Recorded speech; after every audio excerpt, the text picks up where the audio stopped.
আসসালামু আলাইকুম রহমতুল্লাহি ওয়া বারাকাতুহু। হাই প্রিয় ভিউয়ার্স, সবাইকে শুভেচ্ছা জানিয়ে আজকের এই নতুন ভিডিওটি শুরু করছি।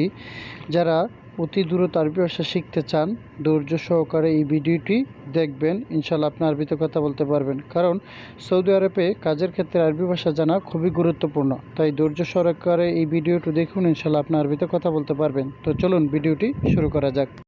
সানা এর অর্থ হচ্ছে বছর। এখানে আরবি শব্দ হচ্ছে সানা, বাংলা অর্থ হচ্ছে বছর। জেদিদ এর অর্থ হচ্ছে নতুন। এখানে আরবি শব্দ হচ্ছে জেদিদ, বাংলা অর্থ হচ্ছে নতুন। গেদিম এর অর্থ হচ্ছে পুরাতন। এখানে আরবি শব্দ হচ্ছে গেদিম, বাংলা অর্থ হচ্ছে পুরাতন। মিতা এর অর্থ হচ্ছে কখন। এখানে আরবি শব্দ হচ্ছে মিতা, বাংলা অর্থ হচ্ছে কখন। তো আমরা এক নজরে শিখে নিই। সানা এর অর্থ হচ্ছে বছর, জেদিদ এর অর্থ হচ্ছে নতুন, গেদিম এর অর্থ হচ্ছে পুরাতন, মিতা এর অর্থ হচ্ছে কখন। ফি শোগল এর অর্থ হচ্ছে কাজ আছে। এখানে ফি এর অর্থ হচ্ছে আছে, শোগল এর অর্থ হচ্ছে কাজ। এস শোগল এর অর্থ হচ্ছে কি কাজ। এখানে এস এর অর্থ হচ্ছে কি, শোগল এর অর্থ হচ্ছে কাজ। তায়েব এর অর্থ হচ্ছে ঠিক আছে। এখানে আরবি শব্দ হচ্ছে তায়েব, বাংলা অর্থ হচ্ছে ঠিক আছে। আনা আবগা এর অর্থ হচ্ছে আমার দরকার। এখানে আনা অর্থ আমার, আবগা অর্থ দরকার বা লাগবে। তো আমরা এক নজরে শিখে নিই। ফি শোগল এর অর্থ হচ্ছে কাজ আছে। এস শোগল এর অর্থ হচ্ছে কী কাজ। তায়েব এর অর্থ হচ্ছে ঠিক আছে। আনা আবগা এর অর্থ হচ্ছে আমার দরকার। সরতা এর অর্থ হচ্ছে পুলিশ। এখানে আরবি শব্দ হচ্ছে সরতা, বাংলা অর্থ হচ্ছে পুলিশ। নার এর অর্থ হচ্ছে আগুন। এখানে আরবি শব্দ হচ্ছে নার, বাংলা অর্থ হচ্ছে আগুন। ইয়ম এর অর্থ হচ্ছে দিন। এখানে আরবি শব্দ হচ্ছে ইয়ম, বাংলা অর্থ হচ্ছে দিন। ইসবু এর অর্থ হচ্ছে সপ্তাহ। তো আমরা এক নজরে শিখে নিই। সরতা এর অর্থ হচ্ছে পুলিশ, নার এর অর্থ হচ্ছে আগুন, ইয়ম এর অর্থ হচ্ছে দিন, ইসবু এর অর্থ হচ্ছে সপ্তাহ। মাফি ফায়দা এর অর্থ হচ্ছে লাভ নেই। এখানে মাফি এর অর্থ হচ্ছে নেই, ফায়দা এর অর্থ হচ্ছে লাভ। মিতা কেল এর অর্থ হচ্ছে কখন খেয়েছো। এখানে মিতা এর অর্থ হচ্ছে কখন, আক্কেল অর্থ হচ্ছে খেয়েছো। শোগল জিয়াদা এর অর্থ হচ্ছে কাজ বেশি। এখানে শোগল এর অর্থ হচ্ছে কাজ, জিয়াদা এর অর্থ হচ্ছে বেশি। অজ্ঞেফ হেনা এর অর্থ হচ্ছে এখানে দাঁড়াও। অজ্ঞেফ এর অর্থ হচ্ছে দাঁড়াও, হেনা এর অর্থ হচ্ছে এখানে। তো আমরা এক নজরে শিখে নিই। মাফি ফায়দা এর অর্থ হচ্ছে লাভ নেই, মিতা কেল এর অর্থ হচ্ছে কখন খেয়েছ, শোগল জিয়াদা এর অর্থ হচ্ছে কাজ বেশি, ওয়াকগেফ হেনা এর অর্থ হচ্ছে এখানে দাঁড়াও। মাসালাত এর অর্থ হচ্ছে মত। এখানে আরবি শব্দ হচ্ছে মাসালাত, বাংলা অর্থ হচ্ছে মত। হাম্মি এর অর্থ হচ্ছে গুরুত্বপূর্ণ। এখানে আরবি শব্দ হচ্ছে হাম্মি, বাংলা অর্থ হচ্ছে গুরুত্বপূর্ণ। জালিম এর অর্থ হচ্ছে অন্যায়। এখানে আরবি শব্দ হচ্ছে জালিম, বাংলা অর্থ হচ্ছে অন্যায়। ইশারা এর অর্থ হচ্ছে সিগন্যাল। এখানে আরবি শব্দ হচ্ছে ইশারা, বাংলা অর্থ হচ্ছে সিগন্যাল। তো আমরা এক নজরে শিখে নিই। মাসালাত এর অর্থ হচ্ছে মতামত, হাম্মি এর অর্থ হচ্ছে গুরুত্বপূর্ণ, জালিম এর অর্থ হচ্ছে অন্যায়, ইশারা এর অর্থ হচ্ছে সিগন্যাল। কামমাররা এর অর্থ হচ্ছে কতবার।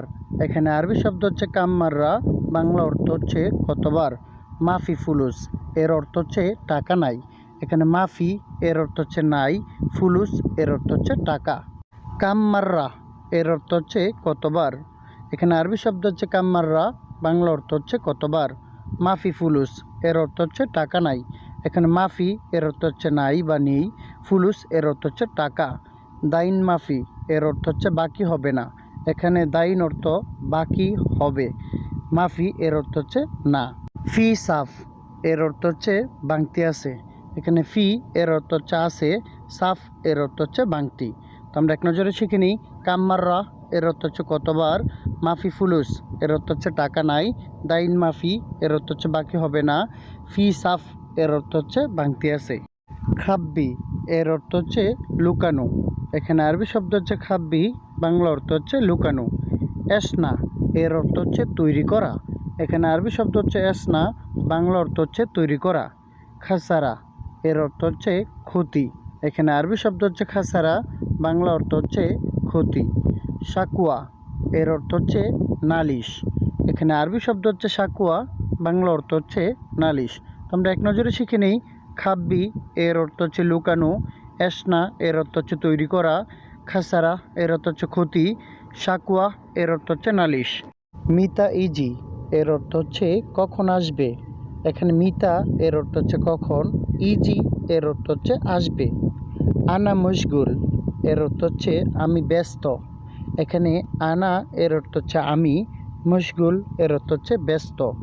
মাফি ফয়দা এর অর্থ হচ্ছে লাভ নাই। এখানে মাফি এর অর্থ হচ্ছে নেই বা নাই, ফয়দা এর অর্থ হচ্ছে লাভ। মিতা আক্কেল এর অর্থ হচ্ছে কখন খেয়েছো। এখানে মিতা এর অর্থ হচ্ছে কখন, আক্কেল অর্থ হচ্ছে খেয়েছো বা খাওয়া বোঝায়। তো আমরা এক নজরে শিখে নিই। মিতা ইজি এর অর্থ হচ্ছে কখন আসবে, আনা মশগুল এর অর্থ হচ্ছে আমি ব্যস্ত, মাফি ফয়দা এর অর্থ হচ্ছে লাভ নেই, মিতা আক্কেল এর অর্থ হচ্ছে কখন খেয়েছো। আমান এর অর্থ হচ্ছে নিরাপদ। এখানে আরবি শব্দ হচ্ছে আমান, বাংলা অর্থ হচ্ছে নিরাপদ। ফারাক এর অর্থ হচ্ছে পার্থক্য। এখানে আরবি শব্দ হচ্ছে ফারাক, বাংলা অর্থ হচ্ছে পার্থক্য। শ্রোতা এর অর্থ হচ্ছে পুলিশ। এখানে আরবি শব্দ হচ্ছে শ্রোতা, বাংলা অর্থ হচ্ছে পুলিশ।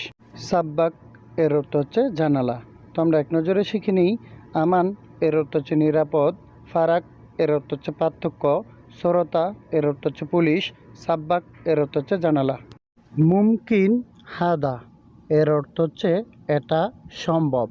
এখানে মুমকিন এর অর্থ হচ্ছে সম্ভব, হাদা এর অর্থ হচ্ছে এটা। মুমকিন হাদা এটা অসম্ভব। এখানে মুমকিন এর অর্থ হচ্ছে অসম্ভব, হাদা এর অর্থ হচ্ছে এটা। মাফি মালুম এর অর্থ হচ্ছে জানি না। এখানে মাফি এর অর্থ হচ্ছে না, মালুম এর অর্থ হচ্ছে জানি। মা আরফ এর অর্থ হচ্ছে চিনি না। এখানে আরবি শব্দ হচ্ছে মা আরফ, বাংলা অর্থ হচ্ছে চিনি না। তো আমরা এক নজরে শিখে নিই। মুমকিন হাদা এর অর্থ হচ্ছে এটা সম্ভব, মুমকিন হাদা এটা অসম্ভব, মাফি মালুম এর অর্থ হচ্ছে জানি না, মা আরফ এর অর্থ হচ্ছে চিনি না। ফিনজান এর অর্থ হচ্ছে কাপ। এখানে আরবি শব্দ হচ্ছে ফিনজান, বাংলা অর্থ হচ্ছে কাপ। কাসা এর অর্থ হচ্ছে গ্লাস। এখানে আরবি শব্দ হচ্ছে কাসা, বাংলা অর্থ হচ্ছে গ্লাস। তাওলা এর অর্থ হচ্ছে টেবিল। এখানে আরবি শব্দ হচ্ছে তাওলা, বাংলা অর্থ হচ্ছে টেবিল। সাহার এর অর্থ হচ্ছে মাস। এখানে আরবি শব্দ হচ্ছে সাহার, বাংলা অর্থ হচ্ছে মাস। তো আমরা এক নজরে শিখে নিই। ফিনজান এর অর্থ হচ্ছে কাপ, কাসা এর অর্থ হচ্ছে গ্লাস, তাওলা এর অর্থ হচ্ছে টেবিল, সাহার এর অর্থ হচ্ছে মাস। মিন ইনতা এর অর্থ হচ্ছে তুমি কে। এখানে মিন এর অর্থ হচ্ছে কে, ইনতা এর অর্থ হচ্ছে তুমি। ওয়েন হুয়া এর অর্থ হচ্ছে সে কোথায়। এখানে ওয়েন অর্থ কোথায়, হুয়া অর্থ সে। হুয়া মাই ইজি এর অর্থ হচ্ছে সে আসেনি। এখানে হুয়া অর্থ সে, মাই ইজি অর্থ আসেনি। কাম ওমর এর অর্থ হচ্ছে কত বছর। এখানে কাম অর্থ হচ্ছে কত, ওমর অর্থ হচ্ছে বয়স। আমরা এক নজরে শিখে নিই। মিন ইনতা এর অর্থ হচ্ছে তুমি কে, হোয়েন হুয়া এর অর্থ হচ্ছে সে কোথায়, হুয়া মাই ইজি এর অর্থ সে আসেনি, কাম ওমর এর অর্থ হচ্ছে কত বছর। সম্পূর্ণ ভিডিওটি ওয়াচ করার জন্য সুমন একাডেমির পক্ষ থেকে সবাইকে অসংখ্য ধন্যবাদ। ভিডিওটি ভালো লেগে থাকলে বন্ধুদের মাঝে শেয়ার করে দিবেন। আসসালামু আলাইকুম রহমতুল্লাহি ওয়া বারাকাতুহু।